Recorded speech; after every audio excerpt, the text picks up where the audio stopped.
मुंबईला गेलो का शरद पवारच्या बघण्यावर जायचं, काही करायचं, आग्रहाने जायचं. किती दिवसापासूनची ओळख आहे? लय दिवसापासून बारामती जाते आम्ही. तुमचं नाव काय म्हणले?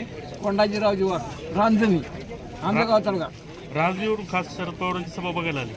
मग आता काय आणि दरबारला येते यार मी. प्रत्येक आज भाषणाला सभासद आहे आम्ही. प्रत्येक भाषणाला आवाज देता का? मग आज कसं काय दिलं? आज कसं द्यायचं म्हणजे हे आपले नेते, हे आपल्या जीवाचे नेते. हां. शरद पवार हे जीवाचे आहेत, आपले शेतकरी आहे. आज आता हे इकडं त्यांच्या पक्षामध्ये 2 फूट पडलेले आहेत आणि शरद पवार एकटे पण पडले. आम्ही पवार साहेब जाणणार, पवार साहेबांनी निकम साहेब तुम्ही राजनीचे ना, राजनीती. हा मग वळसे पाटील त्यांचे म्हणजे मानसपुत्र म्हणायचे. हा? हा. पण वळसे पाटलांनी पक्ष सोडा ना, इथं पक्ष सोडा का नाही भाजप